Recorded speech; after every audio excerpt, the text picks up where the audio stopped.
එකෙන් මම කතා කරන්න හදන්නේ 2022 පළවෙනි පත්‍රයේ P කොටසේ තියෙන 3 වෙනි ගාන.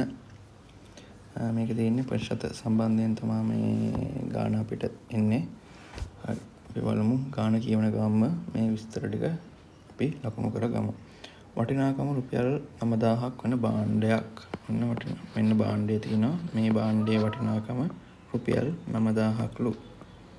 රුපියල් 9000ක් වන භාණ්ඩයක් ආනයනය කිරීමේදී එහි මුල් වටිනාකමෙන් 18%ක තීරු බද්දක් අය කෙරේ. මේකට මේ 18%ක බද්දක් ගහනවලු. හරි. ඔන්නෝක තමයි දත්ත ටික. දැන් අපි ගාන හදමු. පළවෙනි ප්‍රශ්නය. මේ භාණ්ඩ ආනයනය කිරීමේදී තීරු බදු වශයෙන් ගෙවිය යුතු මුදල කීයද? කොහොමද තීරු බදු වශයෙන් ගෙවන්න ඕන ගාන හොයන්නේ? මූලික මුදල වැඩි කරන්න ඕනේ අදාළ ප්‍රතිශතයෙන් 118න්. එහෙනම් බිඳුවට බිඳුව කැපෙනවා. බිඳුවට බිඳුව කැපෙනවා. 9 වරක් 8 නැත්නම් 8 වරක් 9 72න් 2යි 7ක් ඉතිරි 9 වරක් 1 9යි 9යි 7යි 16යි 1620යි රුපියල්. මේක තමයි තීරු බදු වශයෙන් මෙයා ගෙවන්න ඕනේ. මූලික වටිනාකමටනේ මේ බද්ද ගහනවා කියන්නේ. ඒ කියන්නේ වටිනාකම රුපියල් 9000යි. ඒකට තමයි බද්ද ගහන්නේ. හරි. එතකොට අපි ලියාගමු ටැක්ස් එක මෙයා ගෙවනවා තීරු බදු. ඒ කියන්නේ වැට් එකක් 1620ක්. ඊළඟට දෙවෙනි ගාන. අමල් මෙවැනි භාණ්ඩ 12ක් ආනයනය කර තම වෙළඳ ආයතනය රැගෙන යන්නේ ප්‍රවාහන ගාස්තු වශයෙන් රුපියල් 6000ක් ගෙවිමිනි. එක් භාණ්ඩයක් සඳහා ඔහුට වැය වන මුළු මුදල කොපමණද කියලා අහනවා. දැන් මෙයා හාබර් එකේ ඉඳන් ඔන්න භාණ්ඩ ටික වාහනයක දාගෙන අරන් එනවා. මේ භාණ්ඩ 12ම වාහනයක දාගෙන අරන් එනවා.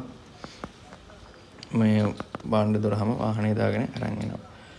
මේ අරන් එද්දි එයා ඒ තෙල් වලට හරි ඒ වාහන ප්‍රවාහන ගාස්තුවට එයා රුපියල් 6000ක් වියදම් කරනවලු. හරිද? මේ භාණ්ඩ 12ම අරන් එන්න එයාට යන්නේ රුපියල් 6000යි. එහෙනම් අපි දැන් මෙතන අපි හොයන්න ඕනේ මොකද්ද? අමල් මෙවැනි භාණ්ඩ 12ක් ආනයනය කර තම වෙළඳ ආයතනය රැගෙන යන්නේ ප්‍රවාහන ගාස්තු වශයෙන් රුපියල් 6000ක් ගෙවමිනි. එක් භාණ්ඩයක් සඳහා ඔහුට වැය වෙන මුදල කොපමණද කියලා අහන්නේ. එතකොට භාණ්ඩයට වැය වෙන මුදල ගැන කතා කරද්දී අපිට මේ භාණ්ඩයේ මුදල ඕනේ. ඊට පස්සේ ගහන තීරු බදු මුදල ඕනේ. ඊට පස්සේ අදාළ භාණ්ඩයට යන ප්‍රවාහන ගාස්තුව ඕනේ. ඔය තුනේම එකතුව තමයි අපිට කියන්න පුළුවන් භාණ්ඩයට වැය වෙන මුදල කීයද කියලා. භාණ්ඩයේ මුදල කීයද? අපි දන්නවා දැන්ම ඒක රුපියල් 9000යි. ඊට පස්සේ තීරු බදු මුදල කීයද? 1620යි. එක භාණ්ඩයකට මේ 1620 ඇවිල්ලා එක භාණ්ඩයකට තමයි මේ රුපියල් 1620. ඊට පස්සේ රුපියල් 6000 නෑ. රුපියල් 6000 භාණ්ඩ 12ටම. එහෙනම් අපි හොයා ගන්න ඕනේ ඉතින්ලාම එක භාණ්ඩයකට වැය වෙන මුදල කීයද කියලා. ප්‍රවාහන ගාස්තු වලට එක භාණ්ඩයකට වැය වෙන්නේ රුපියල් 500යි. මොකද 6000 යන්නේ භාණ්ඩ 12ටම. එහෙනම් එක භාණ්ඩයකට හොයා ගන්න නම් මේක අපි 12න් බෙදන්න ඕනේ. එතකොට එනවා එක භාණ්ඩයකට රුපියල් 500යි. මෙන්න මේ තුනේම එකතුව තමයි මේ තුනේම එකතුව තමයි කියන්නේ භාණ්ඩය සඳහා ඔහුට වැය වෙන මුළු මුදල වෙන්නේ. 5යි 6යි 11යි 1යි 10යි 1යි 11යි රුපියල් 11120ක් තමයි මෙයාට එක භාණ්ඩයකට වැය වෙන මුදල වෙන්නේ. මේ භාණ්ඩයේ මුදල එකතු වෙනවා, තීරු බදු මුදල එකතු වෙනවා, ප්‍රවාහන ගාස්තු එකතු වෙනවා. එහෙනම් භාණ්ඩයේ මුදල ඇවිල්ලා 11,120යි. මේක තමයි දෙවෙනි එකට උත්තරේ. හරි. අපි යන් ඊළඟට තුන්වෙනි ප්‍රශ්නයට.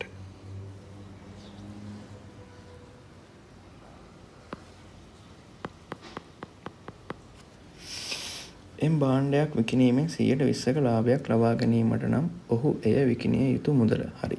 මේ තියෙන්නේ මෙයා මේ ගත්ත ගැනුම් මිල කියමුකෝ. මෙයාට ඔක්කොම වේදම් ටික තියලා මේ වේදම් ටික කරලා මෙයාට මේ භාණ්ඩය සඳහා වැය වෙන මුළු මුදල විල රුපියල් 11,120යි. දැන් අපි හොයන්න ඕනේ මේ භාණ්ඩය විකුණුම් මිල. මෙයා විකුණන්නේ මොකක් කරලාද? 120ක ලාභයකුත් තියාගෙන. 120ක ලාභයක් තියාගෙන තමයි මෙයා භාණ්ඩය විකුණන්නේ. එහෙනම් විකුණුම් මිල සමානයි ගැනුම් මිල වැඩි කරන්න ඕනේ 100ට 120. හරිද? ඒ කියන්නේ 100 මෙයා 20ක ලාභයක් තියාගෙනනේ මේ විකුණන්නේ. මෙයා 120ක ලාභයක් කියන්නේ මෙයා 100ට භාණ්ඩයක් ගත්තා නම් 20ක ලාභයක් තියාගෙන මෙයා 120ට විකුණන්නේ. හරිද? ඒක තමයි අපි මෙතන 100ට 120ක් දාන්නේ. හරි. ගැනුම් මිල ඇවිල්ලා කීයද? 11,120 ගුණ කරන්න ඕනේ 120ෙන් බෙදීම 100. බිංදුවට බිංදුව කපනවා. හරි. දැන් තියෙන්නේ 1112න් ගුණ කරන්න. 1112න් ගුණ කරාම අපිට එනවා උත්තරේ විදියට 13,344ක්. රුපියල් හොඳේ. මේවා හැම එකටම ඒකක දාන්න. 13,344යි තුන්වෙනි එකට උත්තරේ. හරි. ඊළඟට යමු අපි ඊළඟ ප්‍රශ්නයට. මම මේක මකනවා. හරි. හතරවෙනි ප්‍රශ්නය මොකක්ද කියන්නේ? හතරවෙනි ප්‍රශ්නය කියන්නේ අමල්ගේ වෙළඳ ආයතනයේ වාර්ෂික වටිනාකම. ඔන්න අමල්ගේ මෙන්න මෙහෙම වෙළඳ ආයතනයක් තියෙනවා.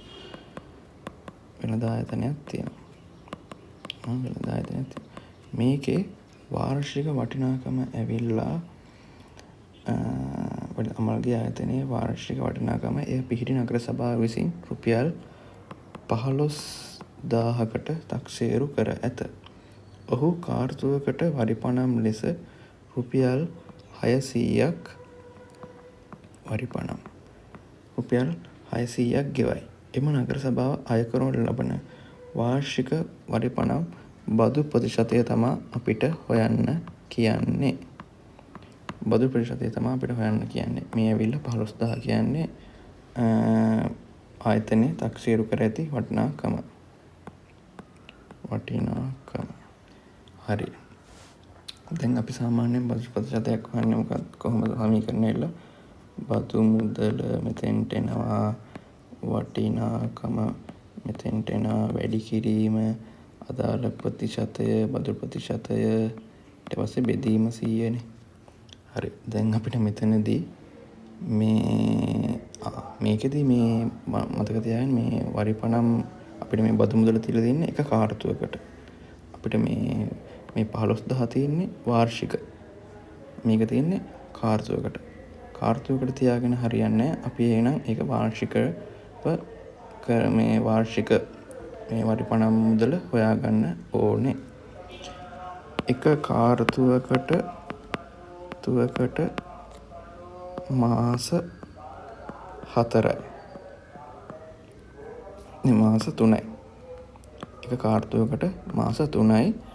අවුරුද්දට කාර්තු 4යි. එහෙනම් අපි මේ 600 ඉස්සෙල්ලාම වැඩි කරගන්න ඕනේ 4ෙන්. 4ෙන් වැඩි කරලා අපි හොයාගන්නවා වර්ෂයකට වරිපණම් බදු මුදල කීයද කියලා. වාර්ෂික බදු මුදල ඇවිල්ලා එතකොට 2400. හරි. අපි දැන් මෙන්න මේ සමීකරණයට ඔන්න ඔය අපි හොයාගත්ත අගයන් ආදේශ කරමු.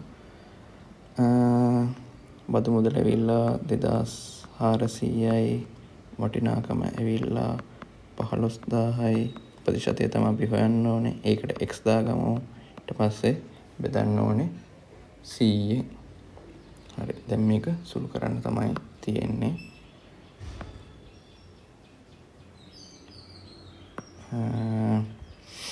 බිඳුවට බිඳුව කැපෙනවා, බිඳුවට බිඳුව කැපෙනවා. හරි. එතකොට මේ පැත්තේ ඉතුරු වෙන්නේ 150 ගුණ කිරීම x, මේ පැත්තේ 2400.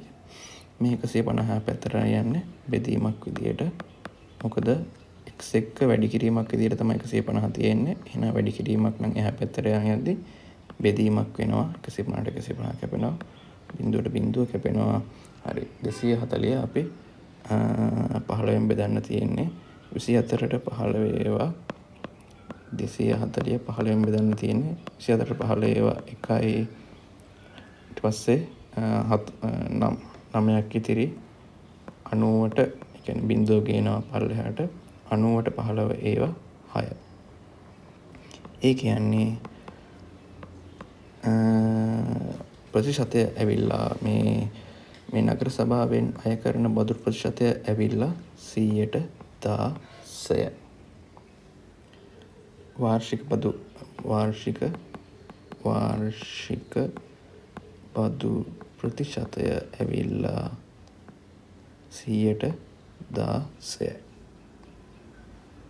මේකෙදි මතක තියාගන්න ඕනේ විශේෂම දේ තමයි කාර්තුවකට දීලා තියෙන්නේ. අපි ඒක වාර්ෂික කරගන්න ඕනේ. ඒ දේ අනිවාර්යෙන් කරලා තමයි අපි ගාන ඉස්සරහට හදායි යන්න ඕනේ. එතකොට අවසාන උත්තරය ඇවිල්ලා 100%.